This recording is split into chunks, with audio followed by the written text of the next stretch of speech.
ये बिल्कुल आजकल बहुत संभल करके रहना है। आज अक्षय तृतीया तुम्हें जगह जगह हलवा पूड़ी सब बटते मिलेगा, वो उसमें सत्संग अगर याद हो तो। याद है सत्संग? बहुत कुछ बटेगा, लेकिन तुमको क्या लेना है? राधा नाम या ठंडाई या हलवा? देखो आज परीक्षा है तुम्हारी, आओ लाओ, तो ये चलेगा या आओ राधा राधा। जरूरत है तो 10 रुपये और निकाल के वहां रख दिया, ले वो और चीनी मंगा करके बांट देना दूसरों को। हम तो सत्संग सुन करके आए हुए। अक्षय तृतीया आज उपवास करेंगे, आज पानी भी दूसरे के द्वारा नहीं दिया पिएंगे। सुना? सब रास्ते वो बताए और बचने के भी रास्ते बताए। आज है अक्षय तृतीया, आज करो उपवास। एक टाइम शाम के भोग लगा करके श्री जी का रूखा सूखा घर में पा लेना, बाहर पानी भी मत पीना, मौन, खूब नाम जप करो। वैसे आज के दिन कहा जाता है दान पुण्य करे तो बहुत लाभ मिलता है, तो क्या दान करो? सर्वभूत दया। आज मैं नाम जप करूंगा और अपने नाम का सब पूरे भारतवासियों को, विश्व को दान करूंगा। सर्वे भवन्तु सुखिनः, सर्वे सन्तु निरामया, सर्वे भद्राणि पश्यन्तु मा कश्चित् दुःखभाग्। आज उपवास करूंगा और समस्त प्राणियों के दुखों का नाश करने के लिए उसका फल दान करूं। ये सत्संगियों का ये होता है, ठीक है? उपवास, शरबत, ठंडाई, हलवा, आओ आओ। तुम क्या कहोगे? राधे श्याम, प्रणाम किया, चल दिया। वो देते भी हैं और वो बचाते भी हैं। आपको ऐसे चलना है। हमारे प्रभु का तो सब कुछ है, लेकिन आपको कैसे चलना है? भगवान का आज जितना नाम जप करोगे कई गुना बढ़कर लाभ मिलेगा।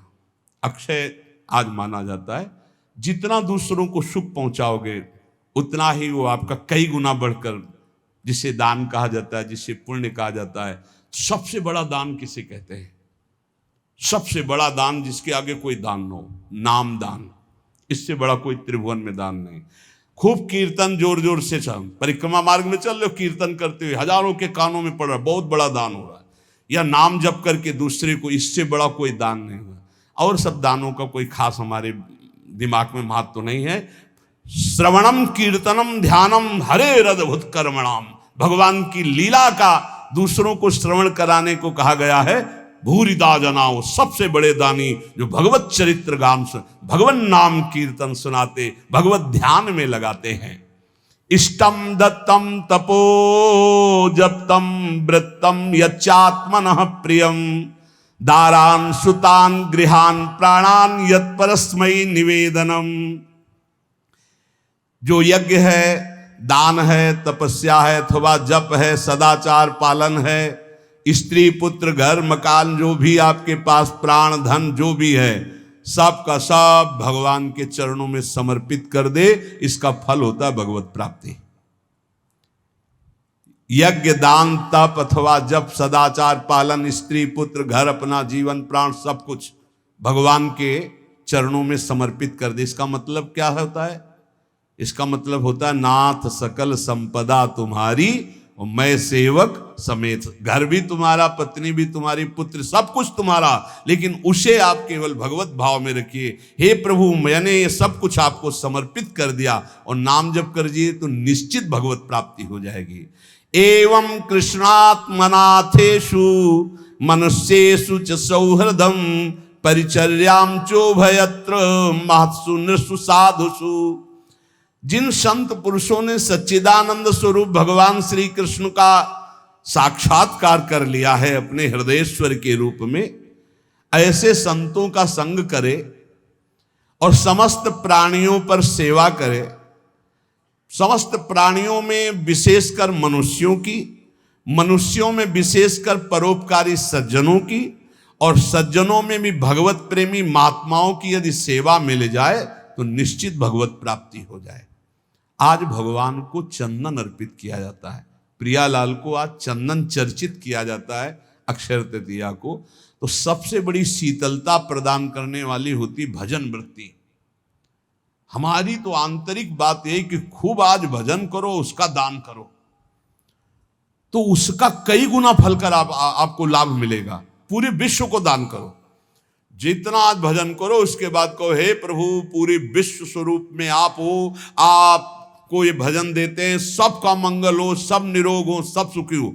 वो जाएगा और कई गुना बढ़ करके पूरे विश्व का सुकृत लेके आपके पास आएगा। इसलिए भगवत प्राप्ति होती है उन संतों को जो अपने लिए भजन न करके जगत के लिए भजन करते हैं। पर इसके लिए हिम्मत चाहिए। बोले सुबह से उपवास के भजन हम कर रहे हैं, हम पूरे संसार को भजन दे दें। तो जब आप पूरे संसार को देंगे तो पूरे संसार का सुकृत आपके पास लौट करके आएगा। तो आप बहुत बड़े सुकृतवान, बहुत बड़े कृपा पात्र हो जाएंगे। परस्परानुकथनम पावनम भगवद्यशः मिथोरतिर्मियस्तुष्टिर निवृत्तिर्मिथ आत्मनः। जब कभी वार्ता करो तो बैठकर प्रभु की चर्चा ही करो। परस्परानुकथनम पावनम भगवद्यशः, भगवत यश के बीच में हमारी जबान रहे। इधर उधर अनुकूलता प्रतिकूलता वाली बातें नहीं होनी चाहिए। जब परस्पर चर्चा हो, आज तो विशेष सावधान रहना, किसी की निंदा मत कर देना, नहीं अक्षय हो जाएगी, उसका बहुत बड़ा पाप लगेगा। आज मौन रहना, खूब नाम जप करना, दूसरे का पानी भी मत पीना, अपनी मेहनत से जो एक बार उसको उदर में डाल लेना, खूब भजन करना। ये अवसर आते हैं। देखो अपना तो रोज अक्षय तृतीया है, अपनी तो रोज अक्षय, हर मिनट अक्षय है। राधा अक्षय, ये कहा जाए, क्षय होगा क्या? हर समय अक्षय है। लेकिन ये हम उनके लिए कह रहे हैं जो संसार मार्ग के प्रति कभी कभी वृंदावन आए, कभी कभी ऐसे पावन तिथि पर्वों पर सौभाग्य मिलता है। किसी का मत खाना, किसी के भी द्वारा मत पीना, कोई भी पदार्थ देने पर। बिहारी जी के मंदिर में, राधा वल्लभ जी के मंदिर में जो मिले वो किनका ले लेना। और परिक्रमा लगाओ वृंदावन की, गिरिराज जी की लगाओ, जितनी तुम में सामर्थ हो। यमुना किनारे बैठकर नाम जप करो, वाणी जी का गायन करो, दूसरों की सेवा करो, मौन हो जाओ, एकांत, अपराध न बनने पाए। यही उठाते हैं जीवन को, यही लौकिक पौरलौकिक सब सिद्धियां संपत्तियां प्राप्त कराते हैं। इसलिए परस्पर अगर कोई बात भी करो तो भगवत चर्चा करो। जो भगवत चर्चा करने में संतुष्ट रहता है उसे भागवतिक कृपा से अनुपम शांति प्राप्त होती है। बोले शांति कैसे मिलेगी? भगवत चर्चा करो, शांति मिल जाएगी। स्मरंता स्मारयन्तश्च मिथौघौघहरं हरिं भक्त्या संजातया भक्त्या बिभत्युत्पुलकां तनु। जो खुद भगवान का स्मरण करता है और दूसरों को स्मरण कराता है। अपने लोगों की तो पद्धति पहले ही बोले राधे राधे, राधे राधे, राधा राधा। तो हम जब बात करें तो पहले नाम उच्चारण। स्मरंता स्मारयन्तश्च, स्वयं स्मरण करें और दूसरों को स्मरण करावें तो प्रभु राशि राशि पापों का नाश कर देते हैं। ये पाप तो दुख देते। इस प्रकार साधन भक्ति का अनुष्ठान करते करते शरीर पुलकित हो जाता है, पवित्र। तो क्वचिद्रुदत्यंच्युत चिंतया क्वचित् धसन्ति नंदन्ति वदन्त लौकिकाः नृत्यन्ति गायन्ति अनुशीलयन्त्यजं भवन्ति तूष्णीं परमेत्य निर्वृताः। जो दूसरों को भी भगवत स्मरण कराता है, खुद भगवत स्मरण करता है। अब एक ने कटाक्ष किया इस बात पर कि आप एक जगह बोलते अपने भक्ति को छिपा के रखे हो, एक जगह कहते दूसरों को भी नाम स्मरण कराइए, खुद स्मरण कीजिए। तो आपकी इन दोनों बातों का मिलान नहीं बनता। तो इसका मतलब क्या है? देखो तुम्हारी बहुत छोटी बुद्धि है, उससे तुम पकड़ नहीं पाते। अपनी महिमा प्रभुता छुपा के रखो, भगवान की महिमा प्रभुता को गाओ। छिपाने की बात क्या कहेगी? आपका जो भागवतिक संबंध है उसमें जो आपको अनुभव हो रहा है, कृपा का, जो दुलार का, जो आपकी साधनात्मक उन्नति का, उसे छुपा लो। लेकिन भगवान की महिमा स्वयं गाओ, दूसरों को गाओ। भगवान नाम स्वयं जपो, दूसरों को जपाओ। ये अज्ञान के कारण तारतम्य को नहीं बैठाल पाते। अच्छा है पूछ लो, जिससे तुम्हारा संशय चला जाए। रोका जाता है कि अपनी भक्ति को छिपा के रखो। क्या भक्ति का स्वरूप? जो आपको दिव्य अनुभव हो रहे हैं उनको मत बोलो। आप ऐसा साबित मत करो। दूसरे को नाम जप करो, दूसरे को भगवत चर्चा सुनाओ, दूसरे की भागवतिक उन्नति चाहो और भगवान का यश गाओ, तो आपकी आध्यात्मिक उन्नति होगी। अपनी उन्नति के जो आपको अनुभव है उनको छुपा के रखो, उनको समाज में व्यक्त मत करो, उसे कहा जाता है छुपाना। अब उसकी हृदय की एक विलक्षण स्थिति होती है, वो कभी भगवान के चिंतन में ऐसे डूबता है कि अभी तक भगवान नहीं मिले, क्या करूं, कहां जाऊं, किससे पूछूं, मुझे कैसे भगवत प्राप्ति हो। अब वो चिल्ला चिल्ला कर रोने लगता है। क्वचित रुदत अच्युत चिंतया, भगवान के चिंतन में इतना डूबा, कैसे मिलेंगे, और चिल्ला चिल्ला कर रोने लगा। कभी वो भगवान की ऐसी लीला स्फूर्ति हो जाती, वो देखता है परम ऐश्वर्यशाली भगवान, यशोदा मैया छड़ी लेकर के दिखा मुख, तूने मिट्टी खाई, भगवान डर रहे, ऐसी लीलाएं स्फुरित होती। वो कभी खिलखिलाकर हंसने लगता है, कभी भगवान के दर्शन के आनंद की उन्मत्तता में वो नाचता है, कभी लोकातीत भाव में भगवान के सामने गीत गाता है, भगवान से बात करता है। इस प्रकार उसकी दिव्यता, दिव्य भावों की जागृत हो जाती है। तो उपासक नाम जप करे, भगवत चर्चा सुने, और ऐसे लोगों का किसी भी तरह के कोई चमत्कार से प्रभावित ना हो। जहां प्रभु का नाम, प्रभु का रूप, प्रभु की लीला, प्रभु का धाम की महिमा का गान ना हो, बिल्कुल बच के रहो। कलयुग की आंधी चल रही, सच्ची मानिए, नाम जप से ही ब्रह्मबोध होता है, नाम जप से ही भगवत प्रेम होता है।